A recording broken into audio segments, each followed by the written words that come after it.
ಭಾರತೀಯ ಸೇನೆಗೆ ಯುವಕ ಆಯ್ಕೆ ಗ್ರಾಮಸ್ಥರಿಂದ ಅದ್ದೂರಿ ಮೆರವಣಿಗೆ. ಮಂಜಲಾಪುರ ಹಳ್ಳಿಯ ಗ್ರಾಮೀಣ ಪ್ರತಿಭೆ ದೇವಪ್ಪ ಅಬ್ಲಿ.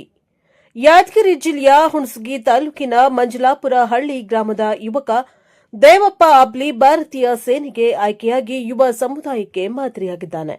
ಎದೆಗೆ ಬಿದ್ದ ಅಕ್ಷರ, ಭೂಮಿಗೆ ಬಿದ್ದ ಬೀಜ ಎಂದಲ್ಲ ನಾಳೆ ಫಲ ಕೊಡುತ್ತದೆ ಎಂಬ ನುಡಿಯಂತೆ ಬಡತನದಲ್ಲಿ ಹುಟ್ಟಿದ್ದೇವೆ ಎಂದು ಕೈಕಟ್ಟಿ ಸುಮ್ಮನೆ ಕುಳಿತುಕೊಳ್ಳುವ ಬದಲು ಜೀವನದಲ್ಲಿ ಏನಾದರೂ ಸಾಧಿಸಬೇಕೆಂಬ ಛಲ ತೊಟ್ಟು ಗುರಿಯ ಕಡೆಗೆ ಸಾಗಬೇಕು ಎಂದು ತಾಲೂಕಿನ ಮಂಜಲಾಪುರ ಹಳ್ಳಿಯ ಗ್ರಾಮೀಣ ಯುವಕ ತೋರಿಸಿಕೊಟ್ಟಿದ್ದಾನೆ.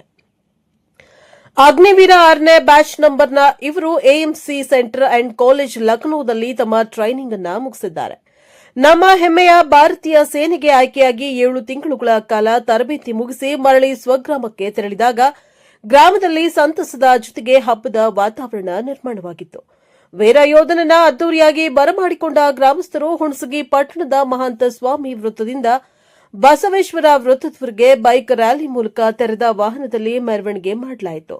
ಈ ಸಂದರ್ಭದಲ್ಲಿ ಹುಣಸಗಿಯ ಪಟ್ಟಣ ಪಂಚಾಯಿತಿ ಸದಸ್ಯರಾದ ಮಲ್ಲಣ್ಣ ಬಿರಾದಾರ್, ಹನುಮೇಶ್ ತೋಳದಿನ್ನಿ, ಅರುಣ್ ದೊರೆ ಹುಣಸಗಿ, ಸುನಿಲ್ ಸೇರಿದಂತೆ ಇತರರು ಯೋಧ ದೇವಪ್ಪ ಅಬ್ಲಿಗೆ ಶುಭ ಹಾರೈಸಿ ಸನ್ಮಾನಿಸಿದ್ದಾರೆ.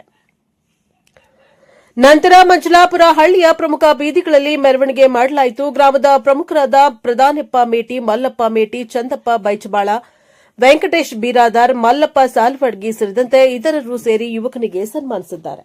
ಈ ಸಂದರ್ಭದಲ್ಲಿ ಗೆಳೆಯರ ಬಳಗ ಪಟಾಕಿ ಸಿಡಿಸಿ ವಿಜೃಂಭಿಸಿದ್ದಾರೆ. ಯೋಧ ದೇವಪ್ಪ ಅಬ್ಲಿ ತನ್ನ ಹೆತ್ತವರಿಗೆ ಪರೇಡ್ ಡ್ರಿಲ್ ಮೂಲಕ ಸಲ್ಯೂಟ್ ಮಾಡಿ ಟೋಪಿಯನ್ನ ಹಾಕುವುದರ ಜೊತೆಗೆ ಕೃತಜ್ಞತೆಯನ್ನ ಸಲ್ಲಿಸಿದ್ದಾರೆ. Bureau report cameraman Lal Singh ಜೊತೆ ಶಿವು ರಾಥೋಡ್, ಎನ್ಕೆಎಸ್ ಟಿವಿ4 ಯಾದಗಿರಿ.